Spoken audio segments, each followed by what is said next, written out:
Good morning students, welcome to our class. Today we are going to discuss about class 7 chapter number 6 expert detective, जिसका part 1 अपन already कर चुके हैं। आज अपन इसका part 2 करेंगे, जिसमें निषाद या सेविन और माया जो दोनों लिटिल डिटेक्टिव्स हैं किस प्रकार से मिस्टर नाथ के केस की स्टडी करते हैं, किस तरीके से वो फैक्ट्स कलेक्ट करते हैं, किस तरह की जानकारी इधर उधर से जुटाते हैं। और अब आगे फर्स्ट में जो है वो बहुत सारी जानकारियाँ रमेश से है, दूसरे से है, उसके बारे में फैक्ट्स को कलेक्ट करते हैं। अब अगले एपिसोड में देखो पार्ट 2 में अपन क्या करेंगे, किस तरीके से वो क्या क्या जानकारी उनके पास है और कैसे वो इनका उपयोग करेंगे। देखो माया जब उनका स्कूल का छुट्टी हो जाती है, हॉलीडे हो जाता है, बारिश के कारण तो स्कूल नहीं जा पाते, तो इस टाइम का यूटिलाइज करते हैं वो लोग। और अब जो है यहाँ पर देखिए पार्ट 2 में ये माया और ये निषाद जो है, माया अपने बेंच पे बैठ जाती है और एक सीट ले लेती है पेपर की और उस पर सारे फैक्ट्स को वो जो है नोट डाउन करती है। और देखिए I wrote in large block letters. अब ये जो इसके पास सीट है, इसके ऊपर ये माया जो है वो लिख रही है, ये कह रही बड़े बड़े अक्षरों में मैं इस पर लिखती हूँ। अब ये हेडिंग क्या डाली, कैचिंग अ क्रुक, यानी क्रुक को, एक क्रिमिनल्स को कैच करना। एक्सपर्ट डिटेक्टिव्स, अब डिटेक्टिव्स कौन कौन है देखो इसमें, निषाद एंड माया पंडित। निषाद और माया पंडित नाम के दोनों डिटेक्टिव्स हैं। By appointment of the whole world. अब अपॉइंटमेंट, बाय अपॉइंटमेंट टू का मतलब क्या है, जिनको ऑफिशियली तरीके से हायर किया गया हो। अब ये टू द होल वर्ल्ड, पूरे दुनिया के लिए इनको जो है डिटेक्टिव को हायर किया गया, ये इन्होंने हेडिंग डाली है अपनी उस नोट शीट पे। अब देखो माया क्या क्या चीज़ें लिखती, देखो देन आई बिगेन राइटिंग, उसके बाद मैंने इस पे लिखना शुरू किया। About half an hour later, और ये करीब लगभग आधे घंटे बाद, आई टर्न टूवर्ड्स सेवन, मैं सेवन की तरफ मुड़ी। Who was lying on his tummy, जो कि अपने टमी, अपने पेट के बल लेटा हुआ था। देखो ये उल्टा लेटा हुआ है। चिन क्यूब्ड इन हिज पाम्स, और अपनी ठुड्डी को अपने हथेलियों में लिए हुए। देखो ये जो है ये ठुड्डी को हथेलियों में लिए हुए। रीडिंग कॉमिक, और ये कॉमिक बुक पढ़ रहा है। कॉमिक्स क्या होता है पता है ना आपको, ऐसी बुक जिसमें पिक्चर साथ में दे रखी हो। ये देखो जैसे आपने इसमें हिल्सा फिल वाला, गोपाल एंड हिल्सा फिश वाला जो चैप्टर पढ़ा था वो कॉमिक टाइप का था। तो ये जो है जिसमें पिक्चर साथ में दे रखी हो उसको कहते हैं कॉमिक बुक। तो ये सेविन या निषाद जो है वो कॉमिक बुक पढ़ रहा है। Want to hear what I have written? I ask, और माया उससे पूछती है, एक भी जानना चाहते हो मैंने इस लेटर में क्या लिखा है।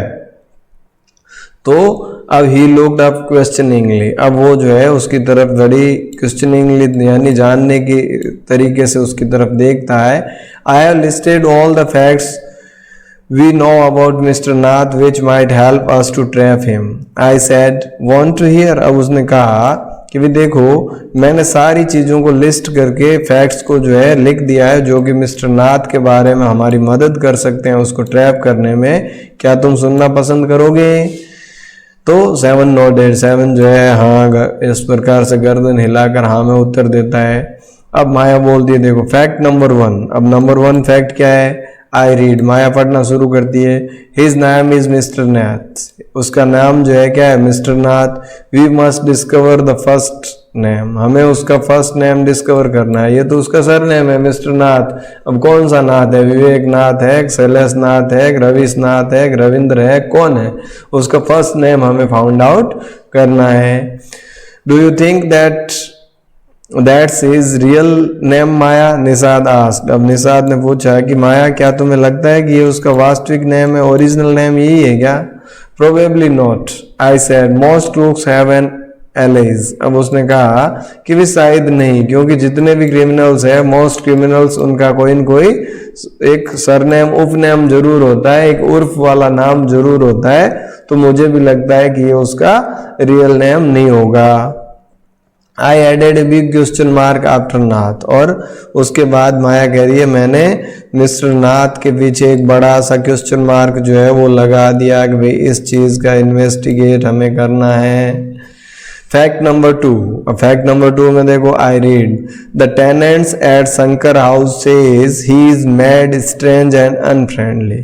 फैक्ट नंबर 2 ये है कि जो टेनेंट्स है, जो किराएदार है, जो कि शंकर हाउस में रहते हैं, वो कहते हैं कि भाई वो पागल है, अजीब है और अनफ्रेंडली है, किसी के साथ भी उसका मित्रवत रिश्ता नहीं है। फैक्ट नंबर 3 देखो, he doesn't talk to anyone and he is mannerless. वो किसी से भी बात नहीं करता और वो मैनरलेस है, बदतमीज है। But he didn't talk to us Maya and mama says he is very polite. Nishad interrupted. अब निषाद इस बात पे सहमत नहीं है। वो कहता है माया उसने हमसे तो कभी बात की नहीं, और दूसरी बात ममा हमेशा कहती है कि भी वो बहुत ही पोलाइट है, तो आप तुम कैसे कह सकती हो कि वो मैनरलेस है। He only talks to us because he had to. अब उसने कहा उसको जो है वो हमसे बात इसीलिए करता है क्योंकि हमसे बात करनी पड़ती है। आई सेड, उसने कहा, and since he was under mama's medical treatment he had to be polite. और क्योंकि वो ममा से मेडिकल ट्रीटमेंट ले रहा है इसलिए ममा के प्रति उसको पोलाइट होना ही पड़ेगा। ये रीजन हो सकता है उसके पोलाइट का। तो इस बात पे जो है सेविन या निषाद जो है सहमत नहीं है। अब देखो नेक्स्ट फैक्ट नंबर 4 क्या बताता है, he doesn't receive any letters, seven noted. चौथा फैक्ट क्या है, उसको कभी किसी का कोई लेटर नहीं आता। अब आज के टाइम में तो क्या है, फोन हो गया, इंटरनेट हो गया, व्हाट्सएप हो गया, जिससे अपन संपर्क में रह सकते हैं। लेकिन उस टाइम क्या था, लेटर ही तो एक जरिया था एक दूसरे से कम्युनिकेशन का। तो उन्होंने ये फैक्ट ढूंढा कि भाई उसके पास किसी के लेटर भी नहीं आते, यानी वो किसी से कम्युनिकेट नहीं करता। तो इस बात से सेवन सहमत होता है। Number 5, he has been living in room 10 of Shankar house for more than a year, I continued। और उसने कहा कि भी रूम नंबर 10 जो है शंकर हाउस का, उसमें 1 साल से ज्यादा समय से वो रह रहा है। फैक्ट नंबर 6 देखो, he doesn't work and sits his room all day। वो कोई काम भी नहीं करता और अपने घर में रहता है पूरे दिन। फैक्ट नंबर 7 देखो, the kids in Shankar house and even some of the grown ups are scared of him. Shankar house में रहने वाले बच्चे और यहाँ तक कि कुछ बड़े लोग भी उससे घबराए हुए रहते हैं। फैक्ट नंबर 8 देखो, he has no visitors except for a spectacled fair fat man who visits him on Sunday for lunch। भाई उसको कोई विजिटर्स भी नहीं आता सिवाय उस एक चश्मा वाले गोरे से मोटे से आदमी के, जो कि हर संडे को विजिट करता है। फैक्ट नंबर 9 देखो, food and tea are taken to his room by Ramesh from the restaurant downwards. और उसके रूम में जो भी चाय या भोजन जो है वो रमेश के द्वारा नीचे के रेस्टोरेंट से ले जाया जाता है। And he doesn't care what he eats. और उसको कोई स्पेसिफिक भोजन भी नहीं है कि भाई कोई विशेष उसकी पसंद नहीं है। Page bill His bill immediately and tips well। और वो उस बिल का भुगतान तुरंत करता है और उसके बदले में टिप भी देता है। That ends my list। अब यहाँ मेरी लिस्ट तो खत्म हो गई। Have I forgotten anything 7? क्या मैं कोई चीज भूल गई? Nishad had obviously not been paying too much attention to my list of facts। अभी कह रहा निषाद जो है वो निश्चित रूप से बहुत ज्यादा ध्यान नहीं दे रहा था मेरी इस लिस्ट के ऊपर। All he could say was, अब उसने जो भी कहा वो ये था, poor man Maya, he must be so lonely if he doesn't have any friends। बेचारा माया, अगर उसका कोई फ्रेंड नहीं है तो वो बेचारा बहुत ज्यादा अकेला होगा। How can a crook have friends, idiot? I almost shouted। अब मैंने लगभग चिल्लाते हुए कहा कि वे किसी भी अपराधी का कोई फ्रेंड कैसे होगा, मूर्ख, इतना भी नहीं समझते, इडियट। किसी अपराधी का, क्रिमिनल का कोई फ्रेंड हो गया क्या? At least he has one friend and one who meets him on Sunday, said Nishad. अब निषाद ने कहा आखिर में उसका एक मित्र तो है ही है और वो भी उसका हर संडे को मिलने आता है। A brilliant thought occurred to me just then। अभी कह रहा तभी मेरे दिमाग में एक बहुत ही अजीब सा विचार आया, एक ब्रिलियंट थॉट हुआ। That man must be Mr. Nath's accomplice in crime। ये व्यक्ति भी हो सकता है मिस्टर नाथ का accomplice यानी साथी रहा हो क्राइम में। वे अपराध करने में ये उसका साथ रहा होगा, उसका साथी होगा। I said, मैंने उससे कहा, maybe he keeps all the loot and he comes now and then to give part of it to his partner. हो सकता है उसने सारा लूट का सामान अपने पास रखा हो और वो now and then का मतलब कभी कभार आता रहता है अपने पार्टनर को उसका हिस्सा देने। Mister Nath for expenses, mister Nath को उसके खर्चे के लिए। That's it, I am sure I am right, यही है बिल्कुल, मैं इस बात को पक्का निश्चित तौर पे कह सकती हूँ। If you insist on calling him a criminal, I don't think I want to discuss anything with you, Maya. अब निषाद एंग्रीली, निषाद गुस्से में क्या कहता है कि माया, अगर तुम जो है उसको अपराधी बनाने पे जोर दे रही हो, तुम ये मानती हो कि वो अपराधी है, तो इसके बारे में मैं तुमसे कोई डिस्कस नहीं करूंगा। He can't be such a bad man if he gives Ramesh such generous tips. वो इतना बुरा व्यक्ति नहीं हो सकता अगर वो रमेश को टिप्स देता है। रमेश को अगर टिप्स दे रहा है तो वो इतना बुरा भी आदमी नहीं होगा जितना कि तुम बना रही हो, और अगर तुम्हें यही करना है तो मैं तुमसे इस बारे में डिस्कस नहीं करना चाहता। देखो आगे क्या हो रहा है। Ramesh probably now something about his past, so Mr. Nath must be bribing him to keep quiet, I said. अब माया क्या कह रही है कि हो सकता है रमेश को शायद उनके कुछ पास्ट के बारे में पता हो मिस्टर नाथ के, और इसीलिए मिस्टर नाथ उसको ब्राइब दे रहा हो, रिश्वत दे रहा हो उसको चुप रहने के लिए।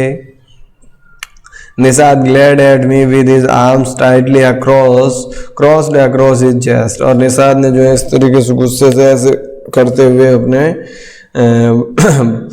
वहां चेस्ट के पास हाथ ले जाते हुए मेरी तरफ देखा। He was beginning to get fed up with him, और I was beginning to get fed up with him, मैं उसके साथ जो है शुरुआत करके fed up यानी तंग आ चुकी थी। How can we make any progress with our investigations if you take that attitude, Seven? I asked, और मैंने उससे पूछा कि भी सेवन, अगर तुम्हारा यही एटीट्यूड रहा तो हम अपने इस केस में कैसे प्रोग्रेस कर पाएंगे, अपने इन्वेस्टिगेशन में प्रोग्रेस कैसे करेंगे। I'll cooperate only if you give up this idea about him being an escaped crook, said Seven. और सेवन ने कहा कि भी मैं तुम्हारा साथ तभी दूंगा जब तुम ये आइडिया छोड़ दो, ये दिमाग से निकाल लो कि वो भागा हुआ क्रिमिनल है। अगर तुम्हारे दिमाग से ये बात निकलती है तो ही मैं तुम्हारा सहयोग करूंगा। You really make me angry, तुम निश्चित रूप से मुझे गुस्सा दिला रही हो ये बात बोल के। I almost hit him. I make you angry, you stupid oaf, I shouted. और मैं लगभग उसको मारने वाली थी और ये चिल्लाते हुए कहा, मैं तुम्हें गुस्सा दिला रही हूँ, मूर्ख, idiot, stupid, you make me mad, तुम मुझे पागल कर दोगे। What is the point of all these enquiries if he is not a crook? अब ये कह रहा है अगर वो क्रूक नहीं है तो ये सारी इंक्वायरी करने का क्या कारण है। इंक्वायरी तो हम तभी कर रहे हैं कि वो क्रिमिनल है, अगर वो क्रिमिनल है ही नहीं तो फिर हमारी इंक्वायरी का क्या लॉजिक रह जाएगा, क्यों कर रहे हैं हम inquiry. If you think he is a nobody, what is the idea of bothering about him? Please tell me. अब अगर तुम ये सोचते हो कि वो कुछ भी नहीं है, उसने कुछ नहीं किया, तो हमें क्यों परेशान हो रहे हैं, हम किस बात का इन्वेस्टिगेशन कर रहे हैं, बताओ मुझे। निषाद लोग थॉटफुल, अब निषाद जो है थोड़ा थॉटफुल, थोड़ा जो है गंभीर दिखा। I'd like to find out why he is so thin and why he is so lonely. I want to know why he doesn't have any friends and lives alone. अब निषाद कह रहा है कि भाई मैं तो इसके बारे में ये फाइंड आउट करना चाहता हूँ, ये ढूंढना चाहता हूँ कि वो इतना दुबला पतला क्यों है, वो अकेला क्यों है, और उसका कोई भी दोस्त क्यों नहीं है, और वो अकेला क्यों रह रहा है। मुझे तो बस ये फाइंड आउट करना है। Try to understand Seven, I told him. मैंने जो है सेवन से बोला, निषाद से बोला कि भाई सेवन मेरी बात को समझने का प्रयास करो। If he has lived in Shankar house for a year and hasn't made a single friend, there is something wrong. भाई अगर वो शंकर हाउस में 1 साल से रह रहा है और उसका एक भी कोई दोस्त नहीं है तो इसका मतलब कुछ तो गड़बड़ है। He is obviously scared that someone will recognize him and give up him to the cops। अब वो निश्चित रूप से घबराया हुआ है कि अगर उसने किसी से दोस्ती की तो कोई उसको पहचान लेगा और उसको कॉप्स को यानी पुलिस को सौंप देगा, इसीलिए तो वो बात नहीं कर रहा। Maybe no one tries to make friends with him, Nishad protested। अब निषाद इस बात का प्रोटेस्ट करता है, विरोध करता है और ये कहता है कि हो सकता है किसी ने उसके साथ फ्रेंड बनने का प्रयास किया ही नहीं हो, कोई उसके साथ मित्रता करना ही नहीं चाहता हो। Why should anyone bother? You have seen what a nasty bear he is, I said। अब उसने कहा कि भाई क्यों कोई उसके साथ करना चाहेगा, वो तो है ही इस तरीके का बेर। I don't care, said Nishad stubbornly। अब निषाद ने जो है stubbornly यानी जिद्दी होते हुए कहा कि I don't care, मुझे नहीं पता। I like him and I am going to try and be his friend। मुझे वो पसंद है और मैं जा रहा हूँ और मैं प्रयास करूंगा कि मैं उसका दोस्त बन जाऊं। फ्रेंड्स विद क्रूक, हाँ you are crazy 7, I said। और उसने कहा कि भाई क्रिमिनल के साथ फ्रेंड बनना चाह रहे हो, तुम क्रेजी हो, तुम पागल हो। 7, the cops will take you to jail with him. भाई पुलिस तुम्हें भी उसके साथ जेल भेज देगी। Do you want to happen you idiot, क्या तुम चाहते हो कि ऐसा हो मूर्ख। Nishad merely glared at me and quietly walked out the room। अब निषाद ने मेरी तरफ सिर्फ एक बार देखा और रूम से बाहर चला गया। My theories seem to have made no impressions on him at all। और मेरी ये था सारी थ्योरी जो थी, इन थ्योरी का कोई भी प्रभाव उस पर नहीं पड़ा। तो किस प्रकार से माया और निषाद जो है दोनों डिटेक्टिव्स उसके बारे में ये फाइंड आउट करने का प्रयास कर रहे हैं, लेकिन दोनों ही एक बात पे सहमत नहीं हो पाते। मिस्टर नाथ जो है निषाद उसको क्रिमिनल मानने को तैयार नहीं है, माया उसको क्रिमिनल साबित करने को तैयार है। निषाद सिर्फ ये जानना चाह रहा है कि भाई वो इतना दुबला पतला क्यों है, उसका कोई फ्रेंड क्यों नहीं है और वो अकेला क्यों रह रहा है, जबकि माया इस कंक्लूजन पे पहुंच चुकी है कि भाई वो अकेला रह रहा है, कोई उसका फ्रेंड नहीं है और उसका चेहरा भी जो है इस तरीके से स्कैरी है, इट मीन्स वो एक क्रिमिनल है और वो पुलिस से भाग रहा है। इस तरीके से दोनों डिटेक्टिव जो है वो अपना अपना इन्वेस्टिगेशन कर रहे हैं। तो आप भी जो है कोई आसपास के कुछ ऐसा देखा होगा तो आपके मन में भी कुछ क्वेश्चंस आए होंगे जानने को, आप भी उत्सुक रहे होंगे, ईगर रहे होंगे कि भाई ऐसा होता है तो क्यों हो रहा है, क्या हो रहा है। यही चीज़ जो है वो इस चैप्टर में बताने का प्रयास किया गया है। तो आज ये चैप्टर अपना कंप्लीट होता है। आई होप आपको ये चैप्टर समझ में आया होगा। अगर वीडियो अच्छा लगे तो अपने फ्रेंड्स के साथ शेयर कीजिएगा, लाइक कीजिएगा। मिलते हैं कल अगले टॉपिक के साथ, तब तक के लिए थैंक यू। जय हिंद, जय भारत।